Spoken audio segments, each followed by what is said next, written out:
Merci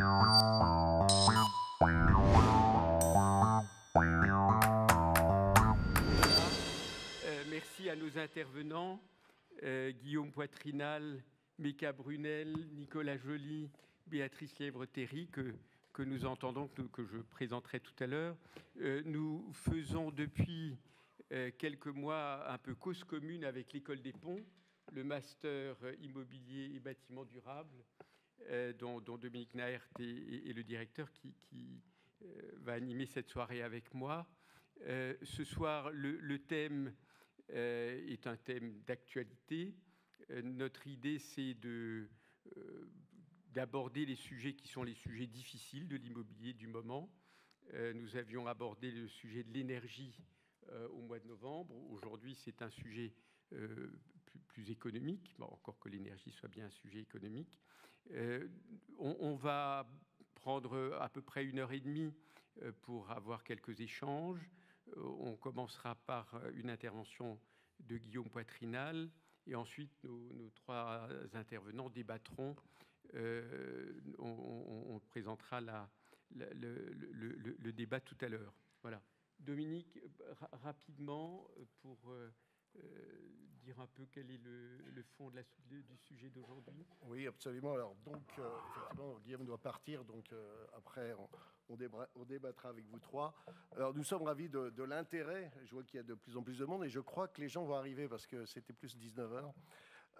De l'intérêt que vous portez au rendez-vous que nous vous proposons, le master donc management de l'immobilier et notre master de l'école des Ponts Paris Tech, immobilier bâtiment durable. Il faut convenir que le sujet est important et quasiment crucial. Et nous avons la chance d'avoir pu réunir 4 acteurs majeurs reconnus non seulement pour leur expertise, mais aussi pour leur capacité à envisager les modèles qui se dessinent à l'aune du changement climatique, mais aussi de la géopolitique, des changements industriels, réglementaires, sociaux, du changement social qui impacte notre secteur. Alors depuis 2 ans, nous subissons à la suite, il faut se souvenir de la période Covid, des événements géopolitiques et leurs conséquences sur l'inflation, les taux d'intérêt, les valeurs des investissements, notamment immobilier, tout combiné à l'évolution des réglementations. Alors, selon ce que nous pouvons observer, plusieurs de ces facteurs tendent à revenir dans une normalité qui ne sera jamais plus la même qu'auparavant. Donc, notre interrogation ce soir est comment sortir de cet épisode ? Quel va être le modèle à plus long terme ? Et nombre de thèmes seront sans doute abordés ce soir, c'est-à-dire les en vrac, les systèmes constructifs, l'anatomie de la ville, l'aménagement du territoire, le vieillissement de la population, le flux et le stock, le logement et le tertiaire, le neuf et la rénovation énergétique.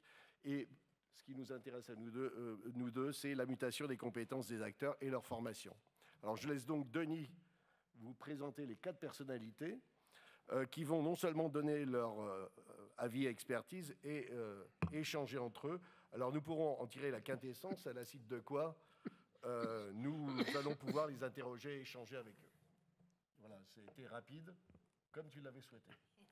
Merci Dominique. Effectivement, on ne présente plus Guillaume Poitrinal, le patron emblématique d'Unibail-Rodamco, c'est comme ça que ça s'appelait à l'époque, qui a créé juste après être sorti Woodeum. Ça s'appelle toujours comme ça d'ailleurs. Il est passé au bois et qui effectivement pilote aujourd'hui un fonds de gestion, un fonds d'investissement, pardon. Alors j'ai un peu de mal à retenir son nom, ICAMAP, c'est ça ? Voilà. Voilà, donc Guillaume va faire une intervention liminaire. À mes côtés, Méka Brunel, qu'on ne présente pas davantage. Méka Brunel, c'est Eurosic, CITEQ, Ivanhoe Cambridge Europe et bien sûr Gessina, et aujourd'hui la Fondation Palladio. Donc c'est l'expérience de 2 ou 3 crises avant l'actuelle qui est de ce côté-ci. Et puis de l'autre côté, Nicolas Joly, qui ne vient pas tout à fait d'arriver chez ICAD, puisqu'il est depuis presque 1 mais qui avait commencé dans l'immobilier sous les auspices de Guillaume Poitrinal il y a quelques années, pas beaucoup d'années, mais enfin quelques années, et évidemment qui lui, j'allais dire, représente les modernes, ou en tout cas ceux qui ont peut-être moins connu de crise précédente. Et donc ça nous avait paru intéressant d'avoir ces deux profils, entre guillemets, et Béatrice Lièvre-Théry, qui dirige Sogeprom depuis maintenant un peu plus de 2 ans, c'est ça, mais qui suivait quand même les activités immobilières de la Société Générale avant. Dans le temps, on disait que vous étiez une banquière dans l'immobilier. Maintenant, on dit que vous savez bien gérer la banque dans l'immobilier, ce qui n'est pas tout à fait la même chose. Mais en tout cas aussi une histoire évidemment personnelle et managériale un petit peu différente. Voilà. Donc merci à tous les quatre de nous faire cet honneur ce soir. Je vais tout de suite, effectivement, il a un engagement, mais c'est une bonne façon de démarrer les choses, de façon dynamique de démarrer les choses. Laisser la parole à Guillaume Poitrinal pour présenter un peu son point de vue, la crise, comment on en sort, comment on en sortira, et effectivement quels sont les chemins pour en sortir. Merci beaucoup. Je suis venu avec mon livre parce qu'il m'en reste encore à vendre. Donc voilà, ça s'appelle « Pour en finir avec l'apocalypse, une écologie de l'action ». En fait, d'abord, je le donne à Nicolas Joly, qu'il n'a pas encore lu. J'étais très déçu. Mon disciple qui ne lit pas. Bon, voilà. Et donc, non, j'ai écrit ce livre tout simplement parce que je pense que la crise qu'on est en train de vivre, d'ailleurs, dont les symptômes sont essentiellement financiers, en fait, c'est une crise beaucoup plus profonde. C'est une crise de l'usage de nos immeubles. C'est une crise, à mon sens, d'offre autant qu'une crise de demande. Et je sais que beaucoup de gens pensent qu'aujourd'hui, le sujet, c'est la demande et pas l'offre. Quelque part, il y a aujourd'hui un mismatch entre l'offre et la demande. Et voilà. Alors, cette crise, sa révélation, ça a été la hausse des taux d'intérêt, qui a mis fin à 30 ans de baisse de taux d'intérêt. Donc, c'est vrai qu'on pouvait en espérer quelque part des conséquences. Et ça a produit aussitôt un certain nombre de phénomènes quasiment mécaniquement, des solvabilisations de certains de nos acheteurs, notamment les fameux primo-accédants aussi, probablement.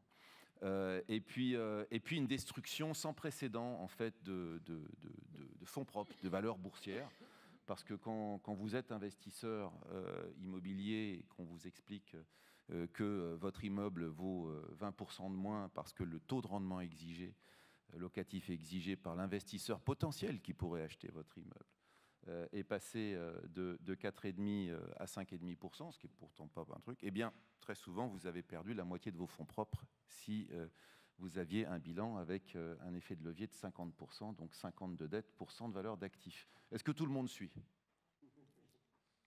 Voilà, parce que vous êtes bien formés, et je sais que, si bien au pont qu'à Dauphine, vous savez ce que c'est qu'un effet de levier, vous savez ce que c'est qu'un ratio loan to value, mais je sais qu'à la Caisse des dépôts, on ne dit pas loan to value, mais il doit y avoir un terme français pour la dette sur la valeur. Bon, voilà. Et puis évidemment, comme d'habitude, ce qui souffre le plus, ce sont les zones de surproduction chez nous. Alors si on parle de zones de surproduction, on va toujours parler du marché de bureaux parce qu'il est considérable, ce marché de bureaux, et qu'il y a des milliards et des milliards et des milliards d'euros dedans, puisque, comme vous le savez, il y a 56 millions de mètres carrés sur la région Île-de-France, donc c'est absolument considérable. Les zones qui sont dites surproduites, les Saint-Maudits, Saint-Ouen, Saint-Denis, voilà, ont du surstock. Pourquoi ? Parce que c'est les seuls endroits où on a pu créer du stock à l'époque de l'euphorie financière et de l'argent facile. Et donc, ces zones, aujourd'hui, connaissent de grands désespoirs avec des propriétaires qui baissent mois après mois les loyers, sans nécessairement d'ailleurs retrouver davantage de volume. Et j'en viens en fait à mon sujet. On peut analyser cette crise comme une crise finalement très classique, et on peut se dire, on n'a qu'à attendre un peu, qu'est-ce qui va se passer ? La BCE va bien finir par rebaisser les taux, puisque à force d'étouffer toute croissance, en Allemagne c'est encore plus dramatique qu'ici, donc on va finir par retrouver un peu d'argent facile, un petit peu de facilité, on va baisser les taux, on va resolvabiliser nos ménages à travers la baisse des taux. Et puis ce stock, de toute façon, il va finir par s'absorber pour une simple et bonne raison, c'est qu'il n'y a plus de mise en chantier. Donc c'est ça, un cycle immobilier, c'est ça, c'est un cycle de surproduction, et puis ensuite l'arrêt brutal des mises en chantier, parce que nous, promoteurs, on ne trouve plus de financement, parce que nous, promoteurs, on ne trouve plus de clients, où les financements sont plus chers, donc on a arrêté de construire, et donc voilà, il suffit après de prendre quelques vacances, partir 3 ans, faire un tour du monde, et puis on va revenir dans un autre monde. Amen. Je ne crois... Amen, dit Meka. J'adore Meka. Et il faut je vous dire que ce soir, vous avez, parce que moi il m'arrive de temps en temps, je fais assez peu de round table, mais de temps en temps, vous avez les meilleurs de l'industrie ce soir. Je vous le dis, je vais devoir partir, après je vais vous laisser avec eux, mais vous avez honnêtement une palette de dirigeants de l'immobilier qui est vraiment très exceptionnelle. Bon, moi ce que je pense dans le raisonnement très classique en fait, hein, très macroéconomique que je viens de vous livrer, je pense qu'en fait, dans ce raisonnement, il y a un bug, c'est que l'immobilier n'est pas immobile, et surtout pas en ce moment. Et je pense qu'en fait, l'immobilier, il évolue par bond, il n'évolue pas de façon linéaire, il évolue par bond, suivant des grandes révolutions. Alors, qui peuvent être des révolutions sociales, qui peuvent être des révolutions économiques, mais il y a des grandes révolutions. Et je pense qu'aujourd'hui, quand on regarde les choses, on est en train de connaître la plus grande révolution, probablement imaginable, sur l'immobilier et notamment le segment du bureau. Probablement également aussi sur le segment résidentiel. Et ça, Béatrice est plus spécialiste que moi encore, parce que ma filiale Woodeum, donc qui fait de la construction en bois hyper bas carbone, cette filiale, nous l'avons adossée à Altaria Cogedim, donc je ne m'en occupe plus. J'ai presque plus le droit de parler de résidentiel, hein, il m'a dit Alain Taravella. Par contre, je m'occupe de bureaux et j'ai aujourd'hui en construction 350 000 m² de bureaux. Donc vous devriez me dire, pauvre Guillaume Poitrinal, vous avez toutes les raisons d'être inquiet. Et je suis venu vous dire ici que je n'étais pas inquiet sur les bureaux que je vais commencer à livrer à partir de la fin de l'année et pendant les 4 ans qui viennent. Alors pourquoi est-ce que je pense que nous sommes à une vraie révolution? D'abord parce que je constate, comme vous tous, l'obsolescence du stock. Alors ça, c'est une chance pour vous, tous les jeunes. Il faut que vous veniez, que vous alliez... D'abord, moi, je reçois tous les CV, hein, donc vous me les envoyez directement, parce que je recrute beaucoup, je prends beaucoup de stagiaires, et j'adore les jeunes. Comme ça motive un peu tous les vieux cons qui sont avec moi, et moi en premier.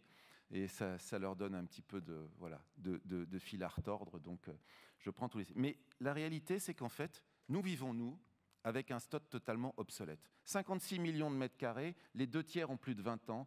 Simplement, un quart bénéficie d'une seule notation environnementale. Un quart du stock. Donc, en fait, on est resté assis sur ce qu'on a construit dans les années 60, dans les années 70, dans les années 80, dans les années 90 et au début des années 2000, quand beaucoup d'entre vous n'étaient pas nés. Et c'est ça, aujourd'hui, qui fait la particularité de notre stock.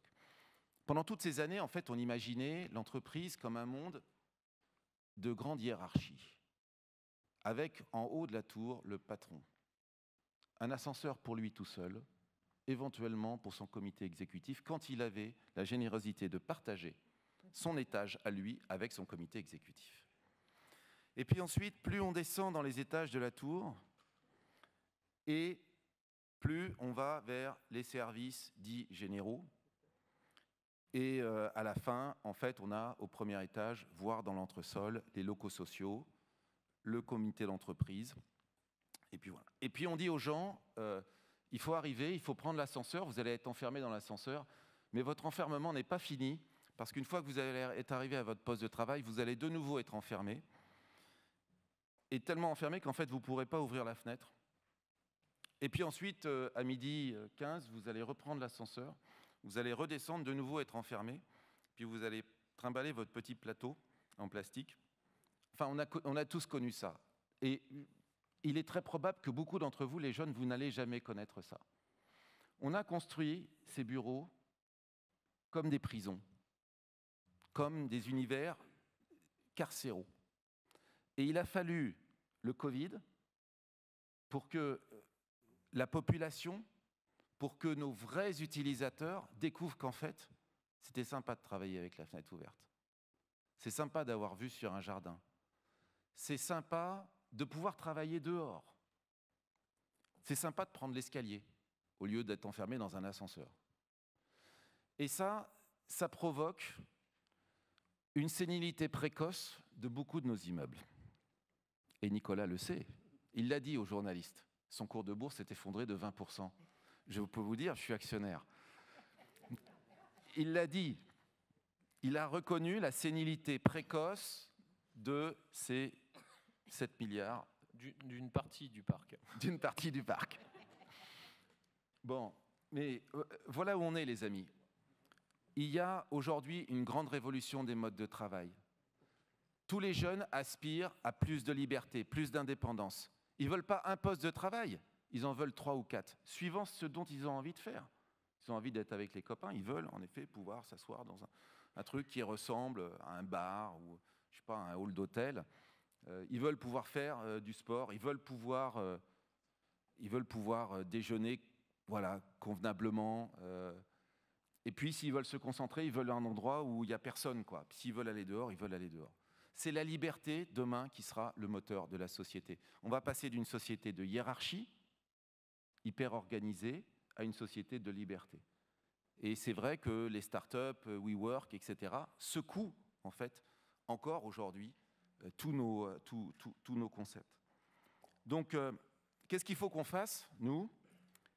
Eh bien, il y a 2 priorités. Il y a la priorité de l'environnement, et il faut qu'on reconnaisse tous ensemble, et c'est l'objet de ce livre, qu'il y a urgence sur la question des gaz à effet de serre, que 2023, c'est le record d'extraction pour le brûler du charbon, le record d'extraction pour le brûler du pétrole, le record d'extraction pour le brûler du gaz, 10 ans après la COP21, et que donc, il est temps qu'une vraie révolution du bas carbone se produise. Nous, en immobilier, on est à l'origine de 32% des émissions. La mesure de l'empreinte carbone du bâtiment, elle est possible. Moi, je la fais dans tous mes chantiers. Il n'y a pas un chantier sur lequel l'intégralité des matériaux de construction n'est pas labellisée par son empreinte carbone. Calcul de l'énergie grise, calcul de l'empreinte carbone du bâtiment à raison de l'opérer sur 50 ans et calcul de l'impact de la destruction du bâtiment. Aujourd'hui, il faut exiger qu'à la fois l'immobilier, mais aussi tout le reste, ce micro, ce téléphone, vos chaussures, vos vêtements, il faut exiger la transparence sur l'empreinte carbone. C'est le seul moyen de sauver la planète. Ce n'est pas la décroissance qui va sauver la planète. La décroissance, c'est un mythe. Ce n'est pas retourner dans la caverne, aller faire soi-même ses radis, qui va et faire un petit peu de troc et un peu d'échange, qui va pouvoir sauver la planète dans une planète de 7 milliards d'individus, avec la moitié de la planète qui a envie de toute façon de la société de consommation. Donc la société de consommation, il ne faut pas la considérer comme un ennemi, il faut la considérer au contraire comme un moteur de décarbonation. Ça veut dire quoi ? C'est ce que j'explique dans ce livre. Ça veut dire qu'il faut en fait que tous nos produits soient décarbonés et que nous créions une préférence de consommateurs pour les produits décarbonés. Et c'est possible. À preuve d'ailleurs. Tesla, les gens payent plus pour avoir une Tesla parce qu'ils considèrent, peut-être à tort d'ailleurs, que c'est une voiture qui est un symbole de consommation bas carbone. Donc c'est la capacité qu'on a, nous tous ensemble, de changer notre société, de transformer notre société, elle est là. Ce qu'il faut, c'est l'étiquetage carbone à égalité avec le prix.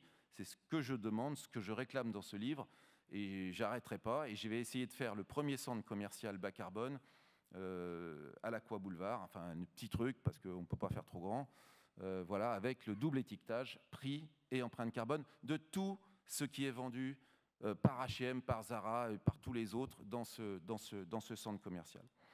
Donc, oui, il va falloir que nous inventions cet immobilier hyper bas carbone. Et je voudrais là enfoncer une porte ouverte, enfin plutôt dire mon agacement à continuer à voir des labels environnementaux s'accumuler en additionnant de nouveaux objectifs environnementaux. J'ai encore vu un label avec 200 objectifs environnementaux.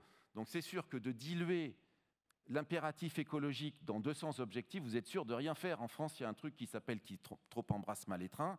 C'est de la foutaise. C'est comme l'éco-score, c'est comme ces trucs. Au lieu de s'attaquer aux vrais problèmes, on dilue les problèmes.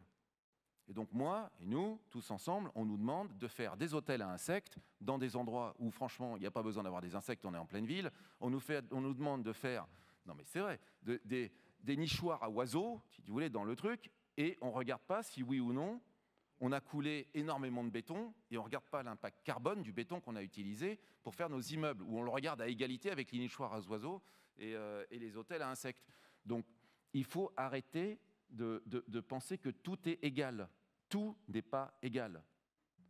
C'est nous obliger à faire de la récupération d'eau de pluie en émettant beaucoup de carbone, parce qu'il faut beaucoup de matériaux pour faire de la récupération d'eau de pluie, il faut beaucoup de maintenance pour faire de la récupération d'eau de pluie, dans des territoires en Île-de-France où nous sommes sur une nappe phréatique considérable, à moins 60 mètres, qui est une des plus grandes d'ailleurs de la planète, c'est une connerie. Donc, excusez-moi, mais je le fais, hein, vous inquiétez pas, je ne suis pas enregistré là. Je le fais parce qu'il faut le faire. Bon, voilà, on le fait parce qu'il faut le faire. Mais je maintiens qu'il faut simplifier, il faut remettre l'église au milieu du village. Le sujet, c'est les gaz à effet de serre. Il faut absolument que nous passions, nous, à un immobilier ultra bas carbone. C'est nécessaire, et c'est utile, et c'est ça qui va réveiller la demande, en acceptant de passer, là c'est schumpeterien, d'une obsolescence à une sorte ou à une forme de modernité. Donc je crois à cette priorité, je crois aux nouveaux usages, je crois au passage du monde carcéral au monde de la liberté, je crois qu'on est capable de faire des bureaux qui sont mieux qu'à la maison. Aujourd'hui, nous avons tous un nouveau compétiteur. Franchement, on ne s'attendait pas à avoir un nouveau compétiteur. Le compétiteur, c'était ICAD, c'est Sogeprom, etc. Là, on a un nouveau compétiteur, c'est la maison. Donc, il faut qu'on fasse des bureaux où c'est mieux qu'à la maison.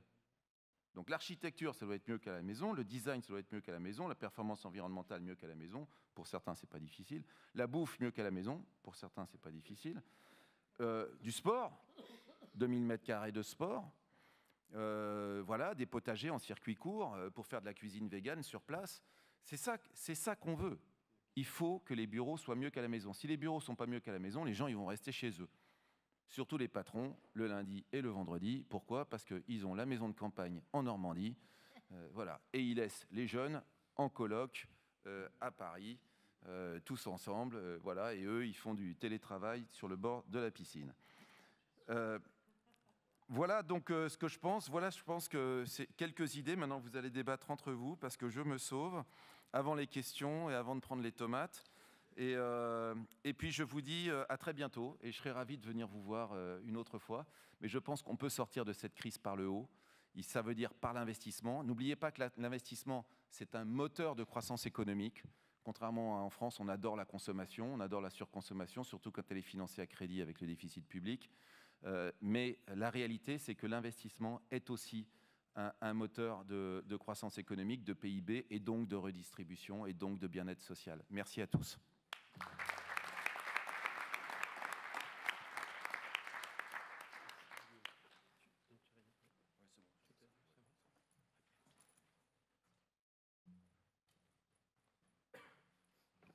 Effectivement, merci Guillaume. Et attention au scooter, parce qu'évidemment, Guillaume se déplace en scooter, ça fait partie. On ne lui a pas demandé s'il était électrique, effectivement. Il n'a pas voulu répondre aux questions, à la question électrique.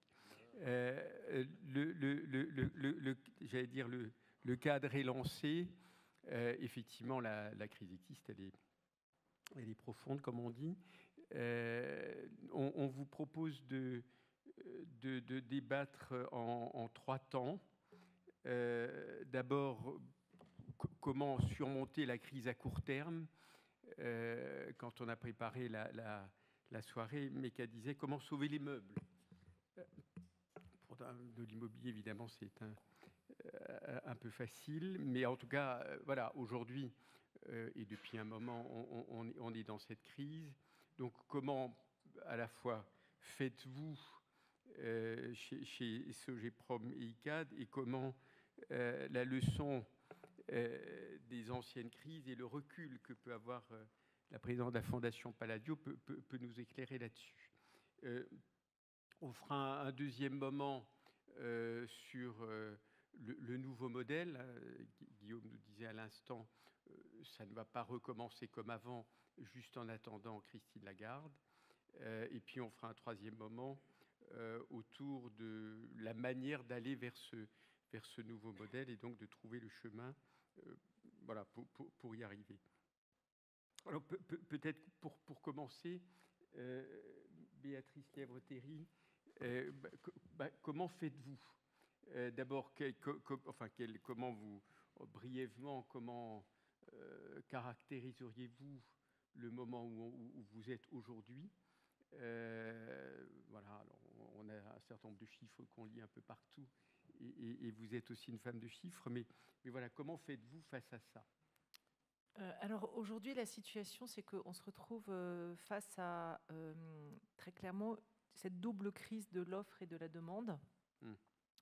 On a aujourd'hui des clients acquéreurs particuliers qui, s'il s'agit de leur résidence principale, ont beaucoup moins de moyens qu'avant compte tenu de la hausse des taux. Et ça, c'est 15 à 20% de baisse de pouvoir d'achat, donc c'est très significatif. Sans parler du fait que toute l'année 2023, obtenir un crédit bancaire était compliqué, puisque les banques étaient confrontées avec ces problèmes de taux d'usure. Ça se normalise progressivement, mais il faut reconnaître que c'est moins rapide que ce qu'on aurait pu imaginer. S'agissant des investisseurs, qu'ils soient particuliers ou institutionnels, il y a un problème de rendement de l'immobilier en France. C'est vrai tout particulièrement de l'immobilier résidentiel, mais c'est aussi vrai aujourd'hui du bureau, je crois. Donc ça, c'est le sujet de la demande. Et puis du côté de l'offre, on voit bien que l'appétit des collectivités locales pour délivrer des permis de construire s'est pas amélioré. Leur appétit pour transformer de l'immobilier aujourd'hui obsolète, disons du bureau, en autre chose que du bureau, n'est pas chose aisée parce qu'ils n'ont pas tellement d'intérêt à le faire, la réalité. Enfin, quand ça durera depuis beaucoup plus longtemps, ce sera le cas. Voilà, donc on est face à cette double crise. Donc il y a un côté intéressant, c'est qu'au fond, les promoteurs ont peu de stock. Donc ça, c'est la bonne nouvelle. Et c'est peut-être ce qui fait une grosse différence par rapport à la crise des années 90, par exemple. Mais la mauvaise nouvelle, c'est qu'on a beaucoup moins d'activité. Et donc, vous l'avez tous lu sans doute, les annonces se multiplient sur les réductions d'effectifs d'un certain nombre d'acteurs de l'immobilier, ce qui est évidemment à la fois fâcheux pour ceux qui sont concernés, mais plus profondément, c'est un vrai sujet autour de la perte de compétences potentielles de notre métier, qui reste un métier extrêmement compliqué. Sans parler du fait que certains disent bon, les promoteurs n'en ont plus besoin. Donc, je n'y crois absolument pas à titre personnel. Je pense qu'on a énormément de savoir-faire chez les promoteurs, et qu'il faut qu'on arrive à garder ce savoir-faire. Donc, comme tout le monde, voilà, on a cet impératif de baisser nos structures parce qu'on s'attend, tous autant qu'on est, à avoir une activité moindre pendant au moins les 3 prochaines années, puisque le temps de l'immobilier ne se raccourcit pas, et sortir des projets qui puissent être actifs à court terme et produire du revenu à court terme n'a rien d'évident. Ça, c'est le premier point. Et puis, le deuxième point, c'est que évidemment, on change les circuits de commercialisation et on vend beaucoup plus en bloc qu'on ne le faisait avant. Et c'est en plus ce que pousse le gouvernement avec ce fameux logement intermédiaire, qui est une piste importante pour commercialiser ce qu'on fabrique. Et puis, enfin, comme tout le monde aussi, on a été amené à revoir tous nos pipes de projets pour arrêter les frais sur les projets où on sait qu'on n'arrivera pas, quelle que soit la manière dont on s'y prend, à pouvoir faire baisser suffisamment les prix de sortie pour que ces projets soient vendables, soit en logement intermédiaire, soit à des particuliers. Voilà, donc ça c'est peut-être le court terme qui n'est pas franchement réjouissant. J'ai bien conscience en vous disant ça que c'est pas très, c'est pas guétonné, on va dire ça comme ça. Et puis après, mais on en parlera peut-être tout à l'heure, on essaye de se projeter sur l'après et comment on va faire évoluer notre manière de faire, de travailler, de concevoir les projets pour s'en sortir, comme le disait Guillaume, par le haut. Je crois que en sus de toutes les mesures qu'on est en train de prendre, je partage totalement ce que Guillaume a dit. Je pense qu'il est urgent de ne pas revenir en arrière sur les qualités environnementales de ce que l'on fabrique et de ce que l'on va vendre, parce que si l'immobilier neuf a un intérêt, c'est bien celui-ci, mais les pressions sont fortes pour revenir en arrière au titre de normes, etc. On l'entend beaucoup, et ça, je crois que c'est un vrai risque auquel, en tous les cas, chez Sogeprom, on ne souscrit en aucun cas. Nicolas, vous avez effectivement annoncé un plan il y a quelques semaines maintenant. Voilà, enfin, comment vous-même vous réagissez aussi. Puis je rajoute juste, Béatrice Lévy-Ottery disait pour 3 ans. Donc c'est une question enfin, évidemment importante. Est-ce que 3 mois ou 3 ans, c'est pas pareil, évidemment? Oui, tout à fait. Et honnêtement, personne n'a la réponse. Donc il faut se préparer à quelque chose de long en décision, parce que si on est trop optimiste, on peut se retrouver en risque dans des situations qu'on n'a pas anticipées. Notre responsabilité de dirigeant, c'est se préparer à quelque chose de long. Si effectivement ça va mieux plus vite, tant mieux. Pour autant, il faut arriver à ne pas casser l'objet, si je puis dire, pas perdre cette expertise que souligne Béatrice, pour être capable de se projeter sur l'après. Vous parliez du plan stratégique qu'on a présenté, on y reviendra, mais parce qu'il faut arriver à ne pas renoncer à se projeter sur l'après, parce qu'il y aura définitivement un après qui sera très différent de l'avant.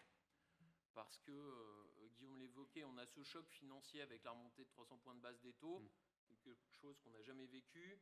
On a été sevré subitement de l'argent gratuit, et donc ça fait vraiment...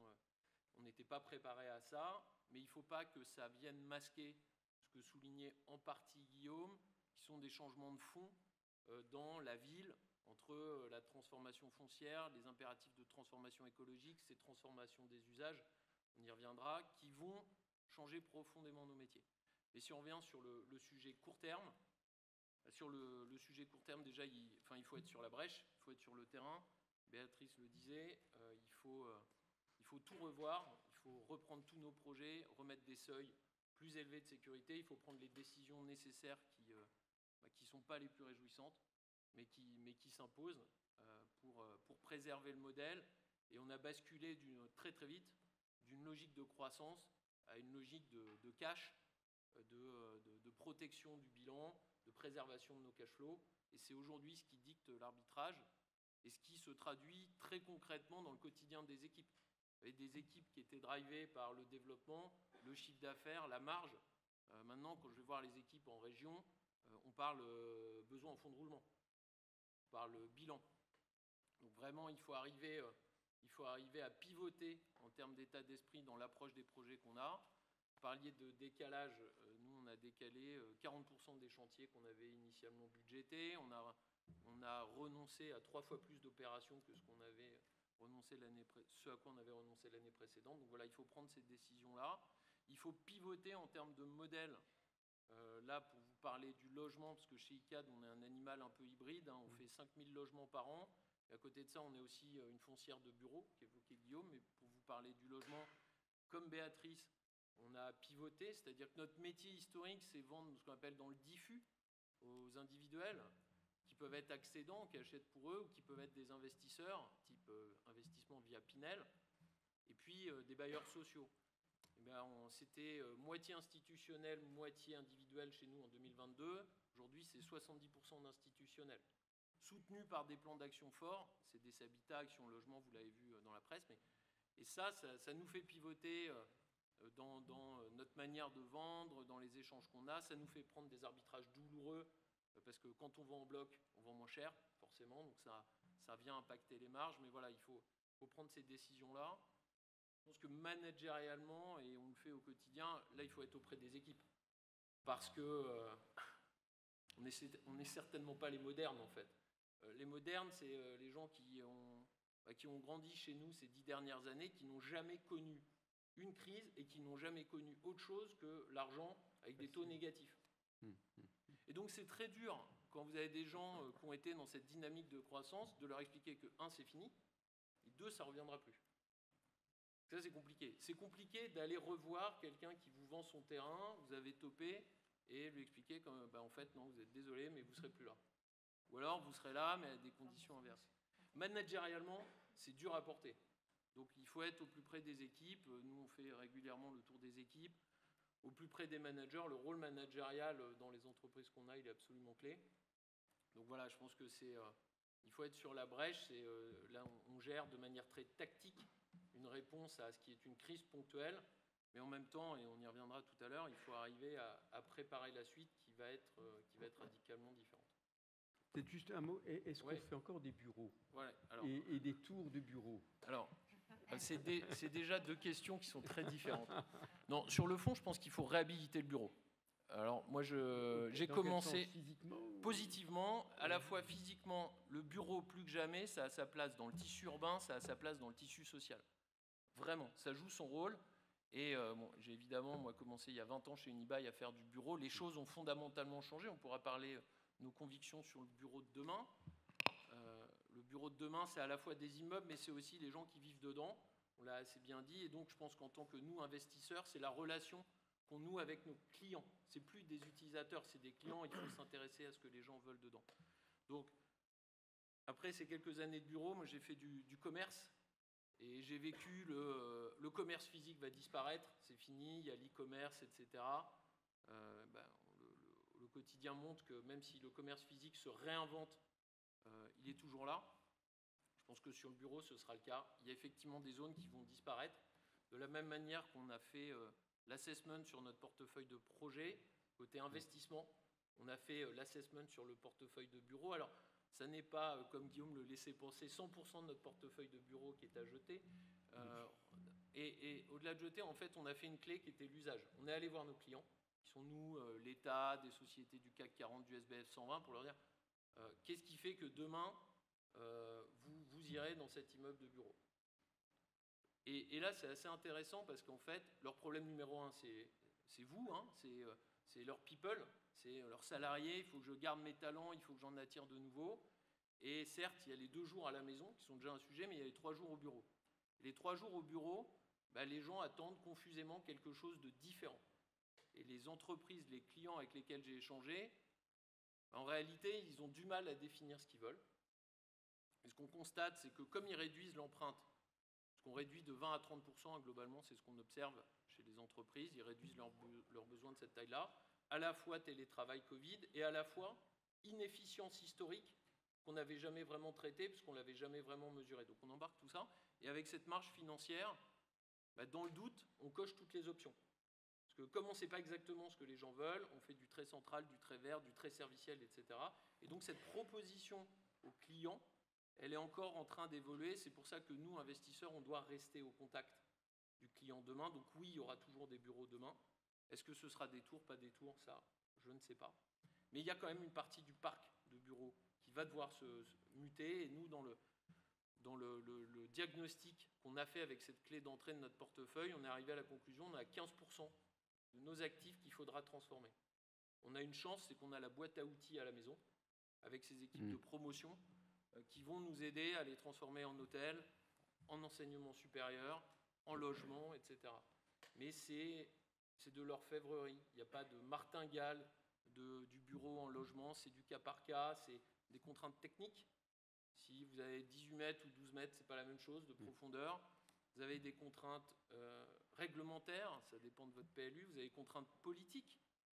Les bureaux vacants, on paye la taxe. Les logements, il n'y a pas de taxe. Il faut des équipements publics. Vous avez des enjeux aussi de dynamique de territoire. Donc rien n'est simple. Mais idem, il faut de la même manière, à mon avis, faire un diagnostic sans concession Et dans le cadre de la présentation du plan, c'est ce qu'on a dit au marché. On a dit au marché que sur les territoires sur lesquels on est convaincu qu'il y aura encore des besoins en bureaux et que nos bureaux se remplissent, eh bien on est sur des territoires en suroffre. Et là, nos loyers vont baisser parce que c'est mécanique. Il y a de la suroffre, donc là, on a de la réversion négative. Ce diagnostic sans concession, il faut le livrer de la même façon pour être capable d'apporter les bonnes réponses. Voilà un peu ce que... Donc oui, il y aura toujours du bureau. À quoi il ressemblera exactement, je ne sais pas, mais en tout cas, en tant qu'investisseur, on doit être au plus près de nos clients pour être capable de le définir avec eux. Réponse quasiment complète, là. Oui. Pardon. Non, c'était très bien. Méca, sauver les meubles. Non, mais peut-être, effectivement, avec l'expérience des crises passées, et puis aussi avec peut-être un point de vue de l'accompagnement, entre guillemets, par les pouvoirs publics. Est-ce que les pouvoirs publics ont un rôle dans ce sauvetage de meubles? Alors, bonsoir à toutes et à tous. D'abord, un moment d'émotion. Je ne sais pas en quelle année j'étais marraine du Master 246. C'était 2013, non, un truc comme ça? Non, en 2011. 2011. Donc, c'est encore mieux. 2011, qui était quand même une année de crise profonde, puisqu'en 2011, on parlait du mur de la dette. Et qu'avant de parler du fait qu'on pensait qu'on ne finirait pas l'année 2011 sans avoir un crash complet et les articles de journaux mondiaux parlaient après la crise de 2008 du mur de la dette. Et je me souviens quand on a eu la remise des diplômes ici, dans cette salle, j'ai ressenti vraiment une émotion très profonde pour cette jeune génération qui rentrait sur le marché dans cette situation-là. Donc, si je puis me permettre, c'est un peu plus de 10 ans, mais ce n'est pas si éloigné que ça, cette crise-là. Deuxième sujet, en vous écoutant parler de l'argent gratuit, l'une et l'autre, moi, quand j'ai commencé à travailler en 1980, oui, ne me regardez pas comme ça, hein, il a parlé de la sénilité des immeubles, je me suis sentie concernée. Les taux d'intérêt étaient à 15% et l'inflation aussi. Donc, et les gens achetaient, vendaient, etc. Donc, je veux dire, c'est un écosystème différent, mais on était plutôt dans les détentions long terme, et je vais y revenir, plutôt que de flipper les actifs sans réellement les travailler, puisque la compression de taux qu'on faisait au bout de... Alors, au départ, c'est des TRI de 10 ans, puis après 5 ans, puis après 3 ans, enfin bon, bref. Donc, on est allé de plus en plus court. Donc, c'est pas parce qu'on a été drogué pendant un certain temps qu'on ne peut pas... Alors, je pense que comment dirais-je, j'ai jamais été vraiment droguée, mais je pense qu'il faut des produits de substitution. Alors là, la drogue était dure, la drogue était encore plus dure dans le logement avec le Pinel, mais avoir débranché tout d'un coup, ça entraîne une situation qu'on peut comprendre, un peu de désarroi. Mais si on veut prendre un peu de recul par rapport à ça, donc je veux dire à 3%, 3,5%, voire même à 5%, nous ne sommes pas dans des taux d'intérêt très, très, très élevés. Et nous sommes plutôt dans un environnement qui est maîtrisé. Je dis ça parce qu'effectivement, il faudra se réadapter à une autre forme de fonctionnement, mais c'est important de l'avoir en tête. La deuxième chose que je voulais partager, c'est que Guillaume disait que nous sommes dans une crise qui n'est pas simplement une crise ni de l'offre, ni de la demande, ni des deux, c'est une crise systémique plus profonde. Quand on parle de l'intelligence artificielle, en vérité, qu'est-ce que c'est? On parle d'algorithmes. Il me semble, tiens, un moment de s'envoyer des fleurs en tant qu'iranienne, il me semble qu'algorithme vient de Al-Khwarazmi, qui était un mathématicien persan qui a inventé, donc le nom est passé dans l'arabe, Khwarazmi est devenu Al-Khwarazmi, et c'est devenu algorithme. Donc c'est un mathématicien persan qui a inventé les algorithmes.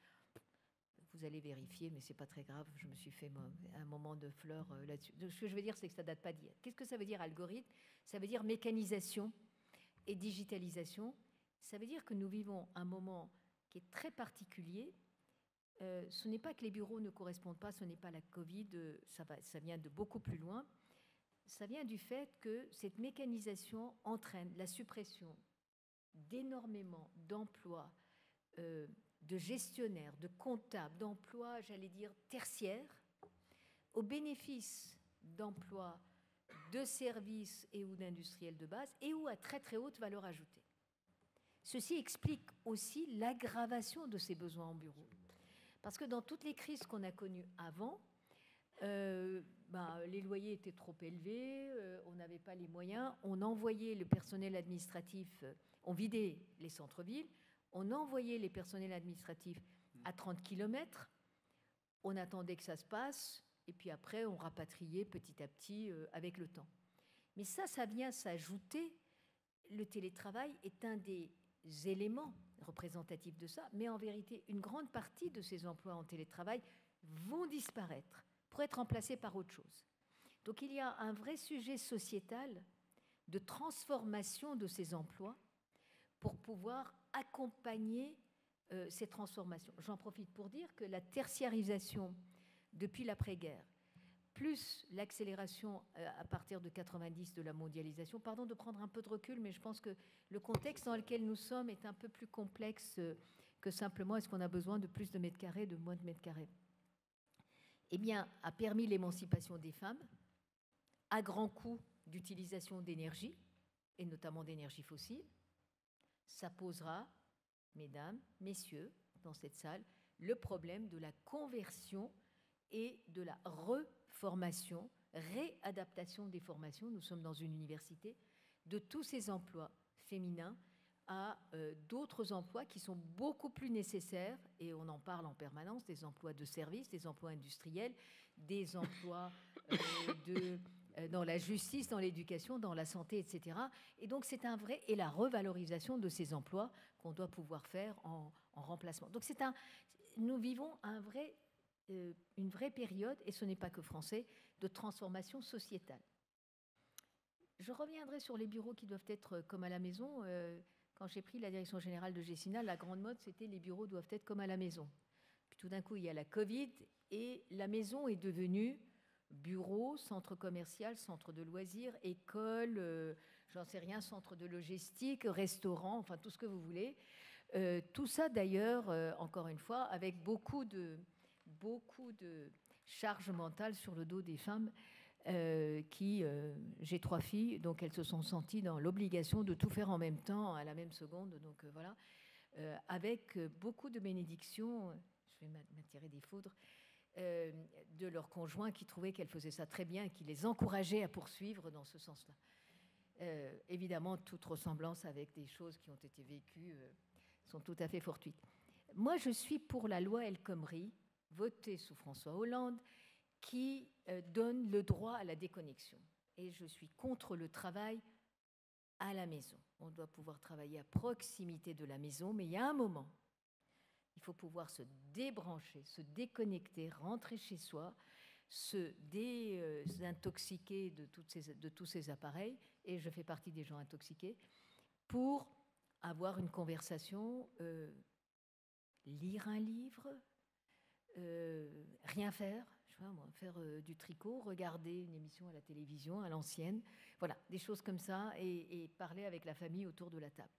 Mais en revanche, ces transformations sociétales sont absolument profondes et doivent nous amener à réfléchir. Et l'immobilier, il faut qu'on soit conscient, et je suis de tout cœur avec les dirigeants et tous autant que vous êtes les acteurs, et puis bien sûr les étudiants qui rentraient dans ces métiers-là, nous sommes quelque part dans un métier noble.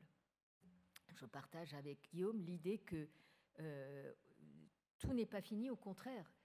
Nos villes existent.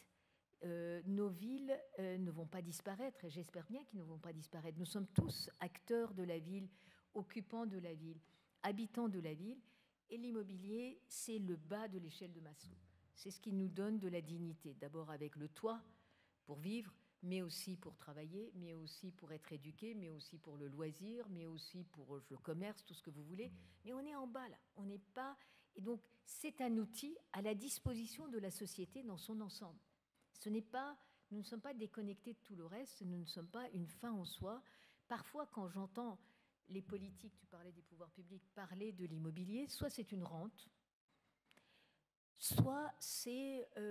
non, mais attendez, c'est une industrie à part. Non, nous sommes dans la ville, nous sommes dans l'industrie, nous sommes dans l'économie. Regardez, on parle de réindustrialisation de la France. Quand on va implanter des usines ici ou là, il y aura des gens qui vont travailler dans les usines. Peut-être qu'il y aura des robots, mais il y a quand même des êtres humains.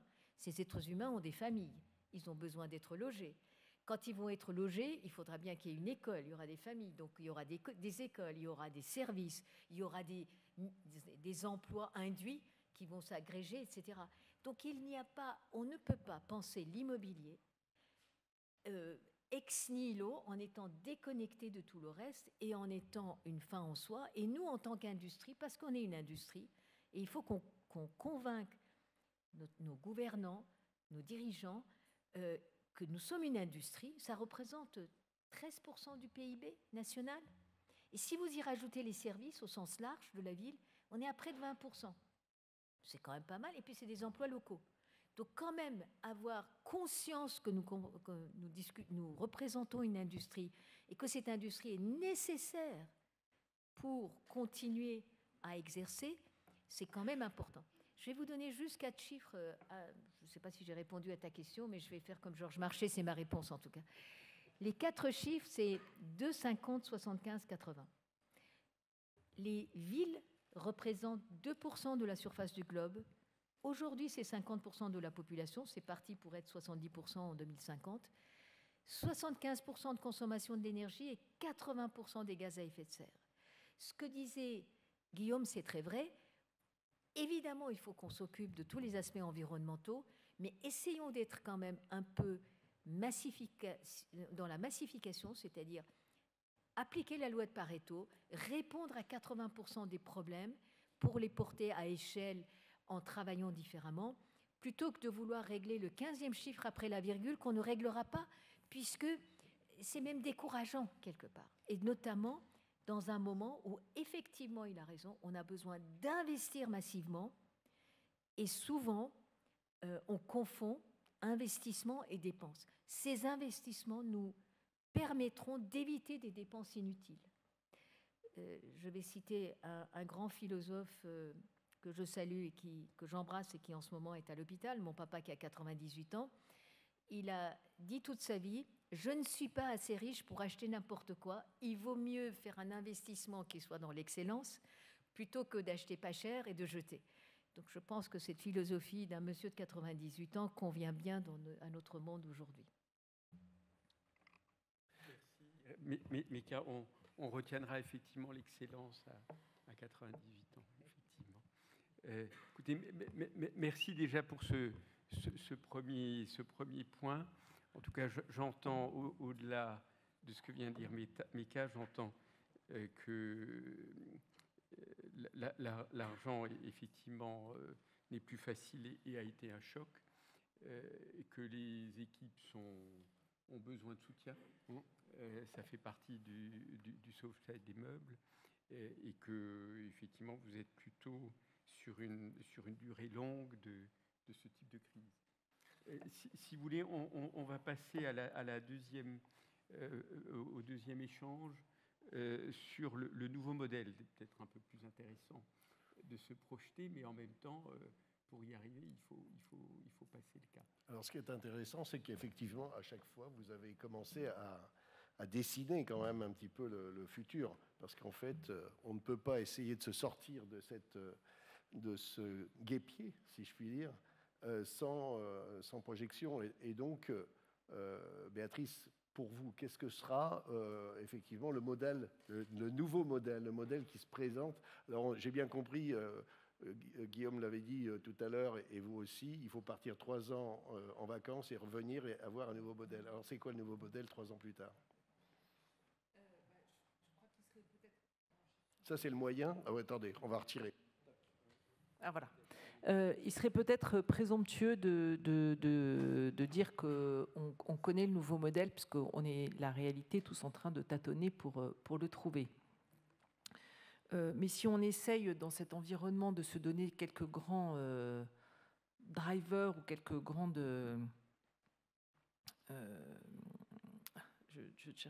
convictions, pardon. La première des convictions, c'est qu'il y a besoin de logement. Et qu'on ne peut pas rester dans la situation actuelle où tout est bloqué, où énormément de gens cherchent des logements, où un certain nombre de jeunes doivent renoncer à faire des études faute de trouver un logement. Ça n'est pas possible. Ça, c'est le premier point. Le deuxième point, c'est effectivement la nécessité de s'adapter au changement climatique, qui est un impératif, et je crois qu'il n'est vraiment pas le moment de renoncer à ce sujet. Et le troisième sujet, c'est de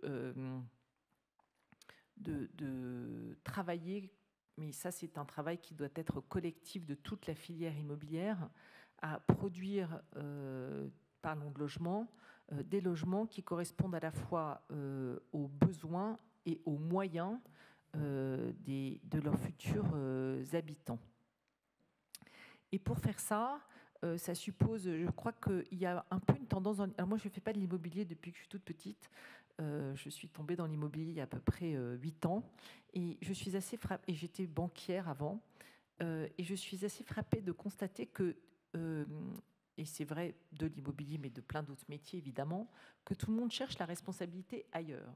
Donc on n'a que trop entendu depuis le début de la crise, ah ben c'est simple, et notamment chez les promoteurs qui doivent, et j'en fais partie, balayer devant leur porte, c'est simple, les affreux, c'est les propriétaires du foncier, c'est eux qui ont la rente immobilière, et donc le prix du foncier a qu'à baisser et ça va régler tous les problèmes.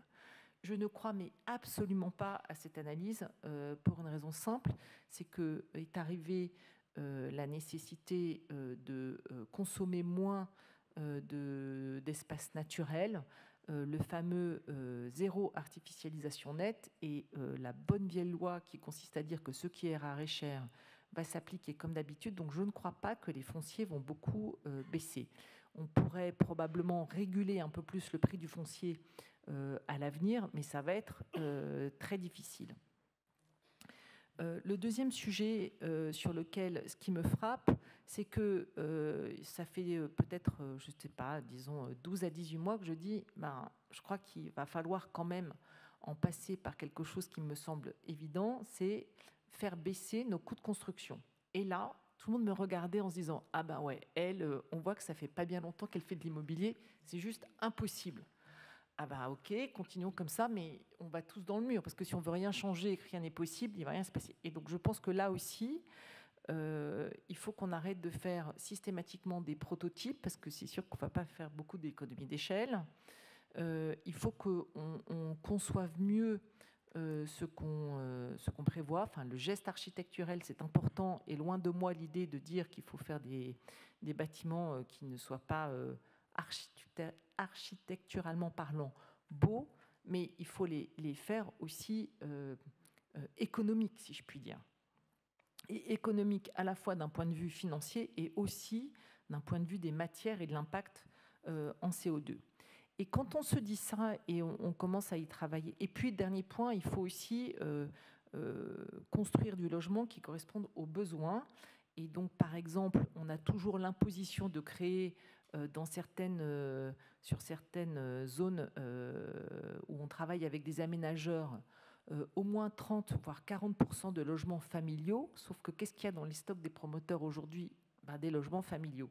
Parce que le nombre d'habitants par logement baisse, et donc faire des 4 et 5 pièces, je ne dis pas là non plus qu'il ne faut plus en faire, mais il faut probablement en faire moins, ou en tout cas les concevoir dès le début comme pouvant être divisibles, par exemple, pour avoir un peu de souplesse sur le sujet. Dernier point, je suis toujours fascinée par le nombre de places de parking qu'on doit construire. S'il y a un truc qui coûte cher dans ce qu'on fabrique, c'est le 3e sous-sol pour faire le place de parking qu'il faut. Mais c'est complètement absurde aujourd'hui. Et pour faire changer tout ça, ça prend beaucoup de temps parce que PLU, etc. Une fois qu'on s'est dit tout ça, si on revient au sujet des coûts de construction, je suis là aussi assez étonnée, pour ne pas dire autre chose, du fait qu'on parle de la RE 2020 depuis quand même un certain temps, et qu'au fond, on s'est retrouvé en 2022 avec 2 ans de retard. La profession, on va pouvoir le dire, comme une poule devant un couteau. Personne ne savait comment est-ce qu'on allait s'y prendre, et les filières n'étaient pas prêtes. Et donc toutes les questions qui pourraient permettre d'industrialiser ce qu'on fait autour des filières sèches, du hors-site, qui permettent de construire avec des bâtiments moins énergivores, si je puis dire, ne sont pas prêtes. Et donc aujourd'hui, on est alors plus que jamais dans le prototype et évidemment dans des coûts élevés. Donc voilà, c'est tout ce travail qu'on a devant nous qui va prendre du temps. qui va changer les habitudes de travail, parce qu'on n'est pas forcément dans une logique de concevoir des filières. C'est vrai dans le bâtiment, c'est vrai dans plein d'autres secteurs en l'occurrence, et c'est ça le défi qui nous attend, je pense. Merci beaucoup. Puis d'autant qu'effectivement, on vient de parler des gens du bâtiment parce que c'est le sujet numéro un, je pense. C'est un des sujets numéro un, mais je pense qu'il y a bien d'autres sujets vers lesquels on n'a pas forcément, jusqu'à présent, bien préparé l'arrivée des réglementations. Et je pense que c'est des sujets aussi que vous devez aussi traiter, Nicolas, quand on parle tout à l'heure effectivement des usagers, du personnel, de vos travaux, votre travail de manager, mais d'accompagnement. Mais là aussi, il faut préparer. Et alors nous, ici, qui sommes dans une enceinte de formation, mais nous qui sommes à distance, mais aussi dans des enceintes de formation, ce sont vraiment des sujets primordiaux. Mais souvent, on arrive en retard, quoi. Non ? Faut qu'on en retire. Ouais, non, je sais pas si on arrive en retard. L'important, c'est déjà de partir parce qu'effectivement, ce sujet de formation, il est clé sur comment on va sur le nouveau modèle. Je pense qu'il est central dans nos populations. Il est central aussi pour amener des nouvelles expertises. Et on en a besoin. Enfin, il faut se réinventer. Je te rejoins, comme d'habitude, sur plein de sujets. Il faut commencer par désapprendre. C'est-à-dire quand on a toujours fait comme ça, on ne peut pas baisser, etc. Ça, c'est pas possible. Parce que là, ce que vous disiez, Dominique, en introduction, il y a une nouvelle normalité qui va... Donc il faut la construire, donc il faut se transformer. Et ça part de l'analyse des besoins. Donc c'est là qu'il faut qu'on arrive, malgré ce contexte qui est très dur, on est sur la brèche, à lever un peu en se disant quelles sont ces transformations profondes qui sont à l'œuvre et quels impacts elles vont avoir. Nous, c'est celle que tu mettais en avant. Distingue, tu parlais du ZAN, transformation foncière, effectivement, demain, c'est la ville sur la ville. Alors, on le dit beaucoup, mais ça a des impacts majeurs sur nos modèles. La ville sur la ville, ça veut dire que vous commencez par l'acheter et vous la portez sur un bilan, le temps de la transformer. Dans un monde où l'argent coûte et le temps coûte, il y a un changement fondamental de modèle. Vous avez besoin de fonds propres, etc. Donc, il y a une transformation qui est essentielle. La transformation écologique, c'est une nécessité, et je pense que dans le contexte actuel, le mot que tu as employé, le bon, c'est conviction. C'est-à-dire qu'aujourd'hui, justement, dans le moment de crise, on peut être contraint, on peut avoir la tentation de renoncer. La conviction qu'on a, je pense collectivement, c'est se dire demain, ce sujet-là est disqualifiant. Il va y avoir un point de bascule où si vous n'êtes pas justement bas carbone, si vous n'adressez pas le sujet, vous serez disqualifié. Nous, on travaille à l'échelle de l'immeuble, on travaille aussi à l'échelle du quartier sur des emprises de 30, 40, 50 hectares. Et là, nous, on met la biodiversité au même niveau. Alors, Guillaume dit qu'il faut choisir ses combats. Je pense que c'est deux combats qui sont assez complémentaires. Nécessaire. Et renaturer, alors, c'est pas les hôtels à insectes, ça en fait partie, mais nous, on met 1,5 hectare à Saint-Denis. C'est ces forêts urbaines qui vont être aussi contre les îlots de chaleur, c'est ces sujets-là. Et ça, c'est de l'ordre de la conviction, vraiment. Et puis cette transformation des usages qu'on évoquait à l'échelle de l'immeuble sur le bureau, mais qui est plus de mixité en ville. Donc c'est comment, en analysant ces besoins-là, en posant nos convictions sur l'ESG, on se dit qu'on va définir un nouveau modèle. Parce qu'effectivement, jusqu'ici, on était capable de faire comme avant. Et on faisait plus, parce qu'avec de l'argent qui n'était pas cher, on était capable de commencer à embarquer ces sujets, ESG, etc. Ça nous coûtait plus cher, mais on pouvait l'embarquer. Demain, c'est plus possible. Et donc, il faut désapprendre. On ne peut plus faire comme avant. Il faut se réinventer. Et ben ça, c'est hyper compliqué. Parce que quand vous construisez hors site, vous ne pouvez pas vous dire tiens, je gagne l'appel d'offres et puis après, hop, je vais faire en hors site. Ça ne marche pas. C'est by design. Et donc, il faut repenser toute notre manière de faire. Il faut complètement désapprendre. Il faut renforcer nos équipes techniques. S'il va falloir faire des choses nouvelles, en aval, on l'évoquait sur la vente, ça nous change profondément le modèle. Donc tout ça, c'est très compliqué. Donc si vous voulez être au rendez-vous le jour où ce sera disqualifiant, il faut partir tout de suite parce que la courbe d'apprentissage, elle est très très longue. Exact. Et le sujet qu'on a aujourd'hui, c'est que ces enjeux-là, eh ben, ils sont pas financiarisés. C'est-à-dire qu'aujourd'hui, on a tous la sensation qu'il faut le faire, mais on n'a pas des gens qui aujourd'hui nous achètent beaucoup plus cher parce que c'est ESG. ça commence à être disqualifiant. On a des bailleurs sociaux qui n'achètent plus quand vous avez des chaudières à gaz et qui veulent des pompes à chaleur. Mais c'est le début. Nous, ce qu'on essaye de faire, c'est, je parlais de la réglementation, d'avoir 2 ans d'avance sur la réglementation, ce qu'on déposait en 23, que ce soit compatible avec le seuil 25. Pourquoi on ne va pas au-delà? Parce qu'après, financièrement, on ne tourne pas. Et donc, il y a ce tempo qui n'est pas évident jusqu'à ce qu'on arrive au moment, et à mon avis, le point de bascule, il sera très très fort. C'est pas que ce sera financiarisé, même si on a la CSRD, etc., des choses qui le financiarisent un peu. Mais il y a un point de bascule où ce sera vraiment disqualifiant. Et si vous n'étiez pas sur la ligne de départ, à ce moment-là, vous ne serez pas au rendez-vous. Et je suis extrêmement sensible à ce que tu disais sur le secteur faire filière. Et ce n'est pas un réflexe qu'on a. Moi, je suis assez surpris quand je parle à mes équipes. Je leur dis, mais qu'est-ce qu'ils font de bien, les copains? Montrez-moi ce que Sogeprom fait de bien. Ah ouais, non, ça, on ne peut pas. Or, c'est un enjeu collectif. C'est un enjeu de secteur. Donc, il faut arriver à sortir du prototype. Il faut travailler des démonstrateurs à l'échelle dans lequel vous mettez toute la filière. Vous mettez les autres promoteurs, vous mettez les fournisseurs, vous mettez les architectes, vous mettez les financiers, vous mettez les BET. Et voilà comment on change. J'en parle parce que nous, on l'a vécu sur un des quartiers du village des athlètes. Alors, il fallait les Jeux Olympiques pour avoir ça, mais on a pu le sentir à ce moment-là. Il faut qu'on arrive ensuite à le faire plus globalement, et c'est un enjeu sectoriel, ce n'est pas un enjeu de tel ou tel groupe ou telle compagnie. Alors Nicolas, c'est vrai que là, ça donne quand même déjà des perspectives aux ingénieurs des ponts, ça c'est toujours pas mal. C'est l'ingénieur qui parle, On a besoin de choses nouvelles aussi, donc on s'adresse à tout le monde. C'est bien. Et effectivement, Meka, c'est ça le fait d'être une industrie. C'est exactement ça. Et en vous écoutant, je me disais que d'abord, il y a quand même une différence avec les autres crises. La différence majeure, c'est que dans les autres crises, la tendance était on reste aux abris, on ne répond pas au téléphone, on ne sort pas, on fait du cost killing, on attend que ça se passe, on part en vacances, on revient dans 3 ans, etc. Ce n'est pas le cas. Je pense que ce que j'observe, moi, et notamment à la Fondation Palladio, comme Nicolas le sait, nous encourageons les actions collectives pour que justement les filières se mettent ensemble et travaillent ensemble.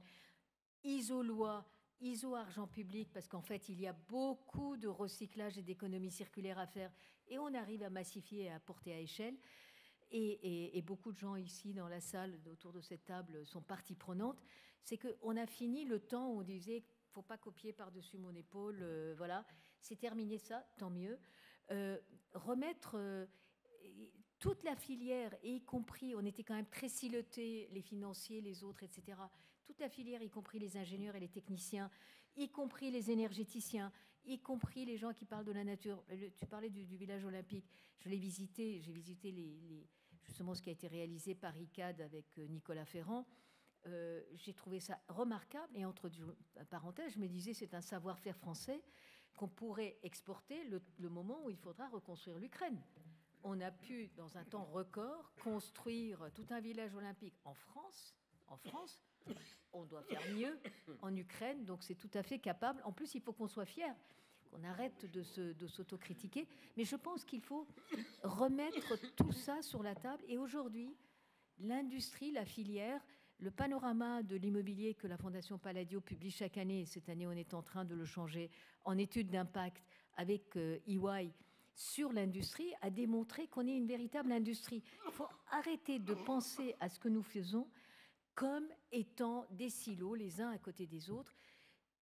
La seule chose qui fait qu'on n'est pas une industrie, c'est que quand vous parlez de l'aéronautique, vous avez 4 constructeurs d'avions dans le monde et ils représentent un vrai lobbying, un vrai cartel, et ils discutent entre eux. Nous, on est le plombier du coin, comme Vinci, comme ICAD, comme d'autres, comme Sogeprom, sont aussi partie de la filière. Mais quand on additionne tout, on se rend compte qu'on représente une force, encore une fois, je dis des emplois locaux, et il faut qu'on porte l'idée de cette industrie, avec beaucoup de savoir-faire, avec beaucoup d'envie de travailler ensemble. Donc il faut continuer à être dans ce c'est encourageant de voir, pour moi, qui suis à la retraite, de voir qu'il y a autant d'énergie et d'envie de travailler ensemble. Il faut maintenir cette idée-là. Et pardonnez-moi, le français pour moi est une langue apprise. On m'a toujours dit « impossible n'est pas français », disait Napoléon. Alors impossible n'est pas français.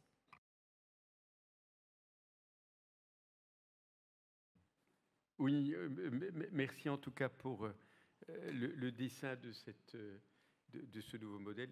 Il sera écologique ou il ne sera pas. On a déjà une épreuve olympique supplémentaire, c'est reconstruire l'Ukraine. Oui. Ça, c'est plutôt pas mal comme nouveauté ce soir. Et puis, on a effectivement les changements de mode constructif qui sont importants. Peut-être juste avant de laisser un moment aux questions, parce que je pense que ça soulève évidemment des questions, ça suscite des questions. Peut-être rapidement, Meka l'a déjà beaucoup évoqué, on va vers le nouveau modèle en groupe, enfin en filière. Alors, bon, tu l'as déjà beaucoup dit, la Fondation Palladio est évidemment de ce point de vue-là un outil d'ailleurs tout à fait utile et aussi une façon de sensibiliser les collègues. Voilà, en filière, alors est-ce que ça n'est pas un petit peu utopique malgré tout? J'ai entendu ce que disait Nicolas, mais je l'ai entendu aussi avec des équipes qui disent attention, Sogeprom, c'est quand même pas nos amis, quoi. Oui, non, mais parce que pendant très très longtemps, on était dans ne copiez pas par-dessus mon épaule. Oui, c'est ça. Et pardonnez-moi, ça c'est quand même assez français. Les anglo-saxons ont l'habitude de travailler en équipe sur des projets ensemble, déjà dans les parcours universitaires, maintenant de plus en plus. Mais nous, on est héritiers de cette façon de travailler. Ce n'est pas utopique, c'est réel. C'est le fait de dire, nous sommes dans une espèce de lutte, de guerre contre le changement climatique, contre des transformations sociétales, contre des choses qui s'imposent à nous. Alors il y a deux façons de faire, attendre que ça se passe, ou dire non, je vais passer dans la résistance, si j'ose dire, et je vais monter avec des copains, des collègues, la façon de faire de demain. Prenons ce que nous avons lancé à la Fondation Palladio au niveau de l'Université de la Ville de demain, et on n'était pas sûr que ça marche. Quelqu'un est venu un jour en disant il faut lancer des actions collectives, de façon des coalitions d'acteurs transversaux qui, venant du secteur public, du secteur des entreprises et des ONG, travaillent ensemble sur un sujet. On a lancé la géothermie de surface, qui n'était absolument... Alors, pardon, nous, on n'a rien lancé. Hein. On a encouragé que des gens disent, moi, j'ai une idée, je voudrais lancer la géothermie de surface, une filiale de Schlumberger, avec Air Nouvelle Equans et avec le BRGM. On s'est rendu compte que c'est une filière qui peut produire, quand on aura fini, la cartographie de toute la France, qui est en cours. Hein. Il y a 13 villes pilotes qui sont en train de faire l'objet de cartographie, puisque Paris est bien déjà cartographié, mais ailleurs, ça ne l'est pas. On pourra produire jusqu'à 100 terawatts d'énergie par an, quand l'importation du gaz russe est 90. Parce que de temps en temps, il faut savoir mesurer aussi. Hein. Les chiffres, ça ne fait pas de mal. Bah, la filière est lancée. Pendant le sommet de l'UVD, Gilles de Margerie, France Stratégie, était là. Il a dit, tiens, Bayrou m'a demandé, dans le cadre du secrétariat au plan, de faire la cartographie des énergies renouvelables. Celle-ci m'avait échappé. Et finalement, ça a été lancé, ça a été porté sur les fonds baptismaux par Bayrou. La cartographie est en cours. De plus en plus d'immeubles vont participer. Je sais qu'il y a des accords qui sont passés, par exemple, entre Action Logement et cette filière de géothermie de surface et d'autres. Et donc, petit à petit, quelque chose qui paraissait utopique devient réel et surtout devient moins cher puisqu'on massifie. De même, la construction hors site qui a été lancée l'année dernière à l'UVD. De même, les 20% d'ESS qui a été une proposition d'un certain nombre d'acteurs du marché, BNP Paribas Immobilier pour ne pas le nommer et d'autres, pour 20% d'ESS dans les opérations neuves ou restructurées qui seraient destinées à des ESS, des entreprises sociales et solidaires. De même, l'intensité d'usage qui passe à une échelle différente. Et il y en a d'autres. L'étude d'impact qui est lancée par Unibail et qui réunit des acteurs, n'est-ce pas, dont ICAD ici autour de la table, ICAD, Altarea, d'autres, mais aussi l'ensemble des fédérations pour leur dire, attendez, on ne va pas chacun d'entre nous inventer l'eau chaude, on va se mettre ensemble, on va demander à EY de travailler là-dessus pour avoir une véritable mesure de ce qu'est la partie sociale, l'impact en monnaie. Parce que le CSRD... je ne sais pas ce que vous en pensez. Moi, en tant qu'administrateur de société, je l'ai lu. comment dire, ça saute pas aux yeux que ça va créer de la valeur, mais dans un premier temps, ça va produire beaucoup de papier. Donc voilà, pas forcément. Donc voilà, venir sur des choses simples, basiques, portées à échelle. La deuxième chose que nous faisons, nous accompagnons encore une fois, c'est de l'encouragement. Et en plus, on n'essaye pas de traiter le 15e chiffre après la virgule parce qu'on ne sera jamais d'accord. Mais si on fait la loi de Pareto 80-20, on arrive à créer les coalitions avancées, iso-loi, iso-monnaie, regardez là où on peut trouver des leviers, y compris financiers. Ça n'empêche pas l'investissement, c'est un autre sujet, c'est beaucoup plus massif que ça. Mais à côté de ça, de venir trouver des moyens de faire différents. Et puis on suit des villes moyennes qui sont en déshérence, les gilets jaunes, les centres-villes abandonnés, les vieillissements de la population, etc., pour les accompagner, pour que le maire puisse se repositionner et se projeter dans un avenir. Saint-Dizier, Val-de-Reuil, Lourdes, probablement Béthune cette année. On fait les 4 points cardinaux, en fait. C'est plus simple pour se retrouver. Tout ça pour vous dire qu'il y a des tas d'initiatives de cette nature et qui permettent d'accélérer et qui permettent à un moment donné d'avoir des schémas qui encouragent d'autres à rentrer dans le schéma. J'étais avec des amis italiens qui disaient bah tiens, ça serait bien qu'on fasse ce travail avec les villes moyennes en Italie pour les transformer. Et en plus, on ne détient pas de... C'est pas un brevet qu'on a déposé, hein. C'est un encouragement qui permet de penser différemment, de prendre la problématique d'une autre manière et de travailler différemment et de donner cet encouragement. En fait, l'idée, c'est pas d'être optimiste ou pessimiste, c'est d'être simplement volontaire pour y arriver. Ça passera difficilement, ça sera compliqué, ça passera par des phases de désespoir, on dirait on ne va pas y arriver, mais en même temps, le fait d'être collectif, ça nous encouragera à fonctionner différemment. Et aussi la formation. La formation. D'abord, il faut continuer à se former tout le temps, de plus en plus. Mais surtout aujourd'hui, il faut qu'on continue à se poser la question de l'adaptabilité de nos formations aux besoins de demain pour que chacun puisse s'y retrouver et qu'on n'est plus monolithique, on n'est plus justement dans cette hiérarchie des valeurs que décrivait Guillaume avec le dernier étage pour le président et le sous-sol pour les œuvres sociales. Mais c'est plutôt encourageant. Quand on parle du logement intermédiaire, de quoi on parle? On parle évidemment d'un concept fiscal, organisationnel, réglementaire, tout ce qu'on veut. Ça, c'est sur le comment. Mais en vérité, on parle du logement des classes moyennes. Les classes moyennes qui font vivre les villes, qui ont des enfants, qui travaillent, qui contribuent à la richesse, et qui permettent derrière de redistribuer au logement social.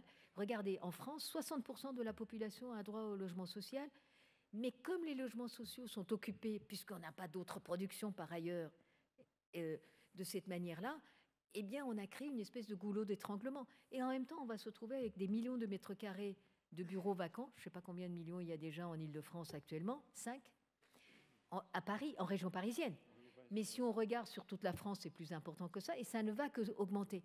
Donc on a un vrai besoin, on ne va pas en faire des ruines modernes. C'est vrai que dans certains cas, c'est difficile, et il faut se poser dans certains cas, est-ce que le coût de carbone ou de laisser à l'abandon n'est pas pire que de raser et de construire à neuf, parce que certaines constructions, et j'y ai contribué dans ma jeunesse, mea culpa, mea maxima culpa, ne valent vraiment pas la peine qu'on les conserve indéfiniment. Mais il faudra bien qu'on se pose ces questions-là de façon globale. Qu'est-ce qu'on va faire? Pas des ruines modernes quand même, on ne va pas faire des acropoles modernes avec des guides qui feront visiter en disant « ici a travaillé telle ou telle grande entreprise ». Donc, voyez. Donc on a un vrai sujet sociétal au sens large. Pardon, je voulais continuer sur un truc. On a un vrai aussi problème démographique. Vieillissement de la population, le nombre d'enfants. Il faut arrêter de travailler en silo, il faut regarder la problématique dans sa globalité. Mais les pouvoirs publics commencent à être sensibles à ça. Et Catherine Vautrin nous disait l'autre jour, qui est marraine de la promotion de l'Institut du Palladio, elle disait « J'ai besoin, avec vous, de réfléchir à la manière dont on va se projeter sur ce vieillissement de la population, mais des besoins aussi d'accompagnement, de services, de travail. » Vous voyez, ce n'est pas simplement « je vais construire des EHPAD », mais qu'est-ce qu'on va faire, comment on va accompagner de façon sociétale. Dans ESG, il y a le S aussi du social et de l'utilité, et d'avoir du sens pour faire ce qu'on veut. Bon, j'ai été trop longue, je sais. Non, mais c'est bien parce que là, tu as déterminé un petit peu, tu as nous adressé enfin, plus qu'une piste, le projet d'un nouveau modèle, parce qu'en définitive, c'est ça le véritable modèle. Alors, tu as déterminé deux choses. La première chose, effectivement, la modification des emplois tertiaires vers d'autres emplois, ça c'est un premier point, et donc ça veut dire que ça détermine aussi quelque part l'abri qui va autour. Et puis, derrière, la dernière chose, effectivement, qui est fondamentale, c'est comment on travaille d'une façon collective. Alors là, on est en train de démontrer avec Denis, justement, on s'est dit, il faut absolument qu'on joigne nos forces et nos formations, parce qu'on a attiré les choses les uns des autres. Je remercie Abel qui est là-bas, qui a fait les 2 masters. Il est intervenant maintenant dans les 2 masters. Mais simplement parce qu'on a des points de vue différents, mais c'est ces points de vue différents qui fait la richesse. Et donc, c'est ce qu'il faut qu'on arrive à faire. Est-ce que maintenant, on passe aux questions ? Ouais, je voudrais juste poser une question à Béatrice, pour rebondir rapidement.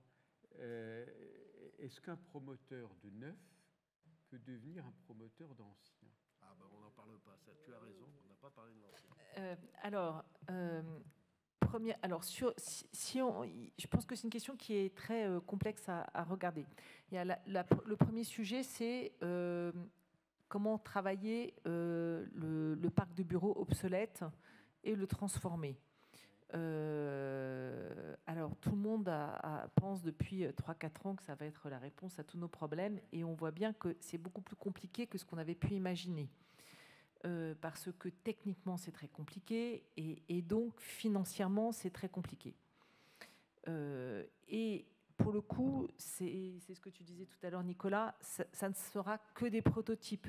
Donc, ce n'est pas de cette manière qu'on va réussir à faire baisser les coûts de construction. C'est très compliqué. Et politiquement, c'est très compliqué, ce que je disais aussi tout à l'heure, parce que les maires n'ont aucun intérêt à le faire à ce stade. Bon, le temps passant va jouer en faveur de la comment est-ce que tu disais, de ne pas créer des ruines actuelles. Donc je crois que le temps va faire son œuvre pour que ça finisse par se passer. Mais donc ça, c'est un premier temps. Et ensuite, la réflexion que j'ai aujourd'hui, s'agissant de Sogeprom, c'est de me dire, de manière évidente, on va construire moins de logements neufs, purement neufs, parce qu'on ne va plus pouvoir artificialiser, enfin tout ce qu'on a déjà dit.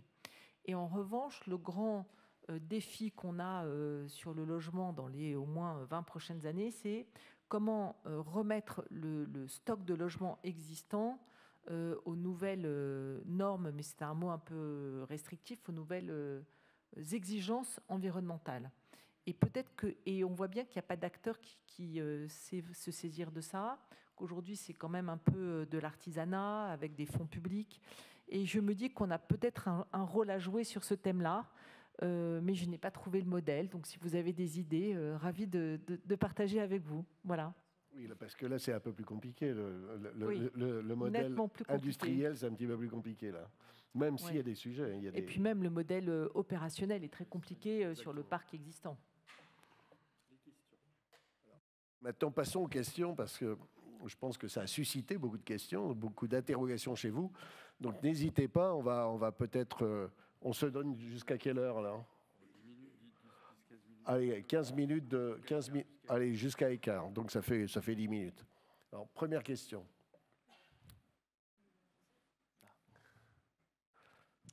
Bonsoir, merci beaucoup pour la qualité de ce débat. J'avais une question sur le sujet de la cession foncière. Est-ce que vous pouvez juste vous présenter, pardon, tout à fait. Donc Stéphanie Merger, je suis directrice adjointe du master immobilier bâtiment durable de l'école des Ponts Paris-Tech aux côtés de Dominique Naert. J'avais une question sur le sujet de la cession foncière. Aujourd'hui, vous avez dit, en temps de crise, il est important de ne pas revoir à la baisse nos critères et nos exigences ESG et que c'est quelquefois trop facile de les mettre à la baisse. Ma question est la suivante, c'est qu'aujourd'hui, on se rend compte que dans les concours, même s'il y a beaucoup de critères ESG qui sont mis dans les concours et dans les appels d'offres, on se retrouve souvent à des concours à la charge foncière qui baissent forcément la qualité de l'architecture, de la qualité de l'opération, et trop souvent la qualité environnementale des opérations. J'aimerais avoir votre avis sur le sujet de ces concours à la charge foncière qui viennent baisser la qualité des ouvrages. Nicolas ?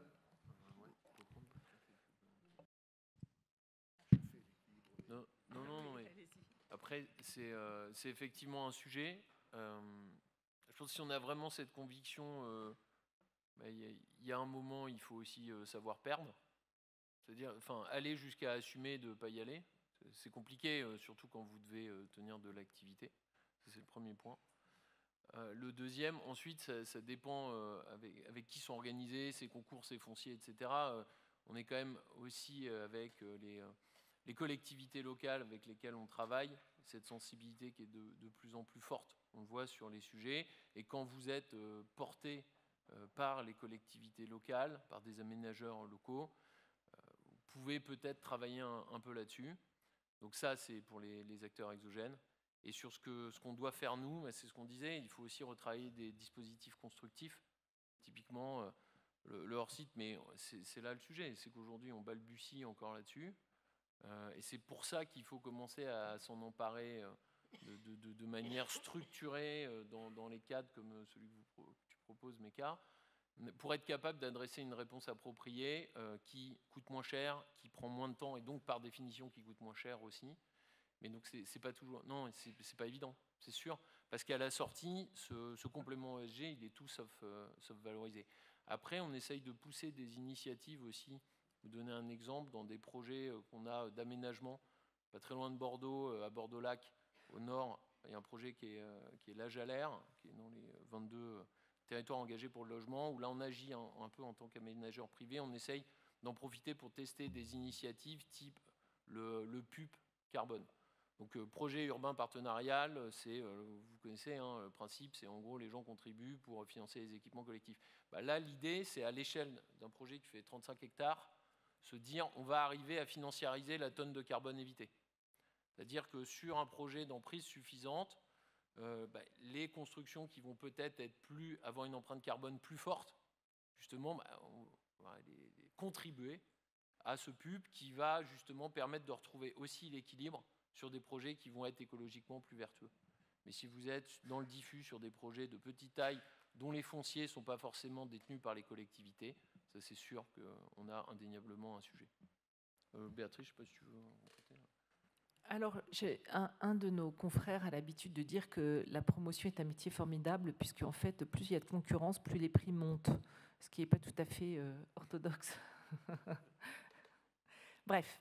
Et donc, on peut peut-être espérer qu'il y aura un peu moins de pression à l'avenir. Et puis, on voit quand même, pour compléter ce que disait Nicolas, un certain nombre de modèles où des grands aménageurs font maintenant des appels d'offres à charge foncière fixe. Et donc, le concours ou la compétition se joue plus sur la qualité du projet que sur le prix du foncier. Alors, ils ont aussi leurs propres contraintes. Et donc, en ce moment, c'est un peu, pardon d'être un peu vulgaire, mais la patate chaude, le prix du foncier, parce que tout le monde essaie de refiler aux autres ses propres contraintes financières. Voilà, donc c'est un exercice en ce moment qui est très difficile, mais avec de la bonne volonté et un peu d'ingéniosité. Il y a aussi un peu d'ingéniosité financière à mettre dans ce système. Alors, je pense qu'il faut être vigilant sur ce sujet, parce que si on va beaucoup plus vers des modèles où on dissocie le foncier du bâti, etc., c'est des modèles qui sont très intéressants, mais qui peuvent aussi juste conduire à faire réaugmenter les prix. Je trouve que l'exemple de la ville de Londres ou de Lyon sont intéressants, c'est-à-dire qu'à la fin, qu'on soit propriétaire du foncier ou pas, au fond, on paye l'appartement le même prix. Voilà, donc il y a des idées à avoir, de l'ingénierie financière. Peut-être, voilà, sur le financement de l'immobilier, il y aurait beaucoup à dire aussi, et probablement des idées à trouver, avec le sujet qu'en période d'offres limitées, ça va juste faire monter les prix. Donc c'est peut-être pas forcément le bon moment de le faire là tout de suite maintenant. Non, moi je voudrais juste sur votre sujet sur la présence des critères ESG. En 2006, les brokers parisiens, il y en a quelques-uns dans la salle, disaient qu'il va y avoir, je vais le citer d'ailleurs en l'occurrence, notre ami Zivko, disait qu'il y aurait deux types d'immeubles de bureaux. ceux qui étaient vertueux et environnementaux et ceux qui étaient des passoires thermiques et pas environnementaux. Donc ceux qui étaient environnementaux, ils étaient chers, les loyers étaient chers, et les autres étaient au rabais. En 2006, fin 2006, Nicolas Hulot fait signer à l'ensemble des candidats aux élections présidentielles une charte de développement, je ne sais plus comment ça s'appelait, mais ils vont tous signer avec la télé, tout ça. Eh bien, à partir de ce moment-là, il n'était plus possible de faire des passoires thermiques pas chères. Le loyer était toujours le même, mais plus personne n'acceptait d'aller dans un immeuble qui n'était pas vertueux. Donc je ne pense pas qu'on puisse aujourd'hui décemment, je ne pense pas, d'ailleurs je ne pense pas que ça soit dans l'intention d'aucun promoteur de dire voilà, cet immeuble n'est pas cher, mais c'est une passoire thermique et ça ne respecte aucune règle. Le vrai sujet, c'est qu'il y a tellement de normes que franchement, Guillaume a raison, il vaut mieux avoir une norme qu'on sait, qui est partagée, qu'on sait mesurer, qu'on sait comparer, qu'on sait benchmarker, que d'avoir autant. Moi, j'avoue, je suis impressionnée, je ne sais pas comment les professionnels peuvent répondre. Et d'ailleurs, vous voyez les classements qui arrivent, tout le monde, on a l'impression d'être dans l'école des fans, tout le monde est premier, tout le monde a eu A, mais selon le critère A ou B ou C ou D, ça ne permet pas d'être discriminant et ça prend beaucoup de temps à mettre en œuvre. Donc il vaut mieux avoir des règles partagées qui permettent d'être en compétition, de mettre en œuvre, de mettre une filière industrielle. On ne peut pas mettre une filière industrielle en place si on a autant de normes, autant de visions, autant d'angles de vue. C'est à un moment donné, et puis peut-être y revenir de façon itérative, mais il y a trop de normes de cette nature-là. Je reviens sur le fait de planter des arbres, ça c'est très bien, mais il faut aussi sauver les forêts qui existent. Paris a 1800 hectares de forêt entre Vincennes et Bois de Boulogne, les arbres sont en train de mourir. Chantilly, tous les arbres sont en train de mourir. Peut-être qu'il y a des massifications à faire aussi, à mettre de l'énergie. C'est vachement bien les jardins qui sont créés pour le village olympique, mais sauvons aussi ce qui existe et qui est le poumon qui permet d'absorber le carbone. Pardon, Non, mais ce qui est intéressant, c'est que, attention, il y a normes et normes, parce que là, il y a les normes que les normes. Alors justement, c'était une question que je me posais, je me disais, tiens, c'est bizarre, on n'a pas parlé de normes encore, ça veut dire qu'il y a trop de normes, il faut simplifier, etc. Mais à la fois, quand vous voulez, comme on appelle ça, un label environnemental, c'est vous qui adhérez à ça, c'est vous qui voulez des normes supplémentaires. Faut bien qu'on soit Après, il y a deux aspects sur les normes, si on veut ne pas être trop politiquement correct. Un, je pense qu'un certain nombre d'intervenants dans tous les marchés, et ça vaut sur tous les secteurs d'activité, ont toujours intérêt aux normes, parce que ça met des barrières à l'entrée. Ça, c'est point 1. Et point 2, en tous les cas, s'agissant des normes environnementales, s'il n'y a pas de normes, on ne progresse pas. Enfin, on voit bien que s'il n'y a pas de RE 2020, et puis pas de RE 2025, et puis pas de RE 2028, personne va s'activer pour progresser. Donc je pense qu'à cet égard, la norme est un mal nécessaire. Je souscris à ce que tu dis sur ces sujets-là qui vont s'imposer à nous. Il faut qu'ils soient imposés par la norme. Après, il faut qu'on soit effectivement dans une logique de simplification pour que la norme soit simple et aussi lisible et utilisable que possible. Mais on a besoin des normes sur ces sujets-là, notamment si on veut que le secteur avance. Une dernière question, peut-être ? Une dernière question, oui. Ah. Vous avez le micro. Oui. Vous m'entendez ? Ok, nickel. Donc, je me demandais, est-ce que vous... En tout cas, qu'est-ce que vous pensez... Est-ce que vous pouvez vous présenter, s'il vous plaît ? Donc, je suis Mohamed Jabaté, étudiant du Master 246. Donc, je me demandais, est-ce que la mise en place d'une instance départementale ou nationale, comme c'est le cas pour les centres commerciaux, mais plutôt dans le scope des bureaux, est-ce que c'est quelque chose qui serait envisageable pour permettre d'avoir des visions moins municipales et un peu plus macro et donner des formes de trajectoire pour des territoires plus grands? Est-ce que ce serait quelque chose qui serait envisageable et intéressant en Île-de-France?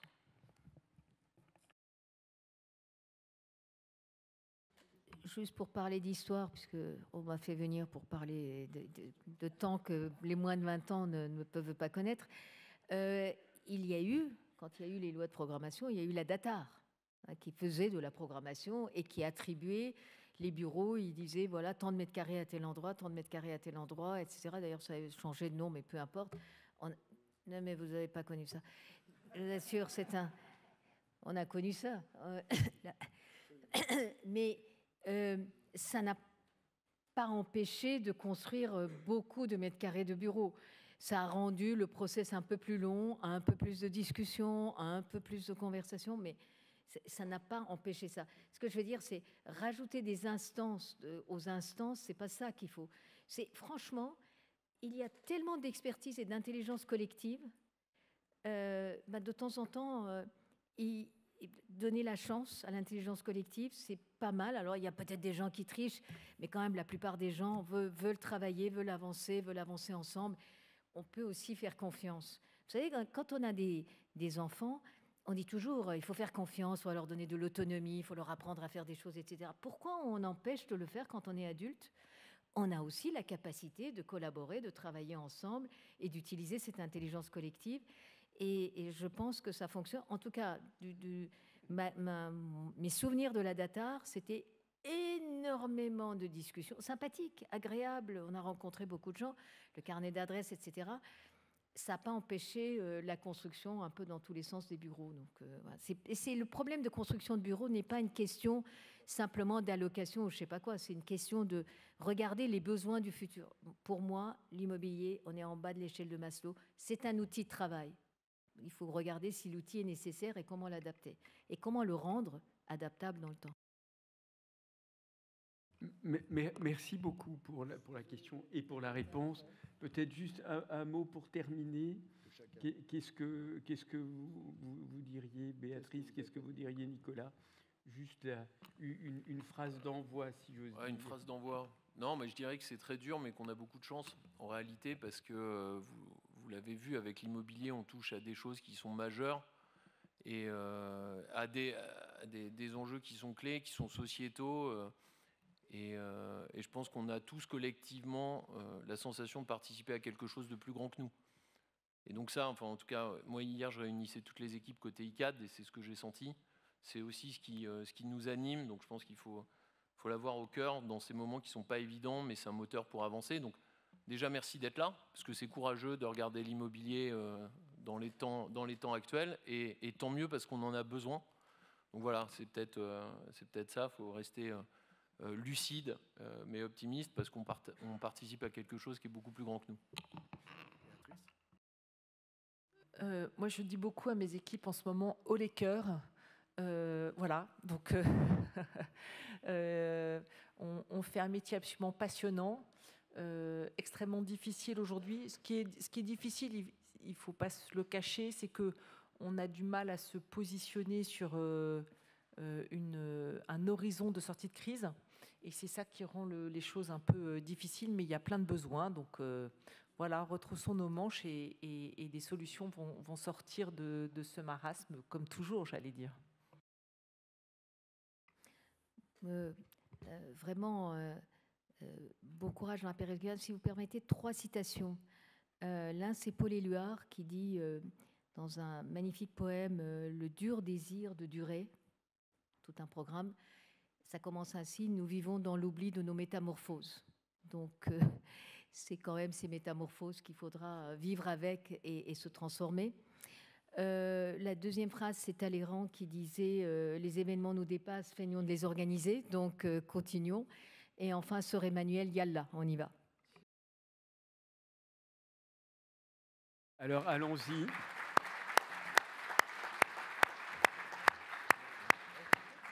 Je voudrais juste, pour terminer, ne pas être trop long, mais rappeler effectivement, quand nous étions avec Meka comme marraine du 246 à Madrid en 2012, je crois, ou 2011, on nous dit c'est la catastrophe, il ne se passe rien. Et un étudiant repère une grue dans tout Madrid, puisqu'on était monté sur un immeuble. Et donc les Madrilènes nous disent oui, ils n'ont pas l'argent pour la démonter. Alors, l'autre anecdote est plus intéressante, ça fait haut les cœurs, c'est que l'un de nos enseignants était au MIPIM donc ces jours-ci, il me dit « Tu n'imagines pas comme les Espagnols ont la pêche ». Et donc ça m'a rappelé cette histoire de grue. Donc haut les cœurs, les Espagnols n'avaient plus d'argent pour la grue, mais aujourd'hui ils ont la pêche. Ayez la pêche et revenez nous voir à l'automne. On continue dans cet esprit de travail collectif avec Dominique. Merci beaucoup Mika, merci beaucoup Béatrice, merci beaucoup Nicolas, et merci à vous. Et bien entendu, ça se mérite à la fin. Le cocktail est à côté. Très bonne soirée à vous. Merci beaucoup.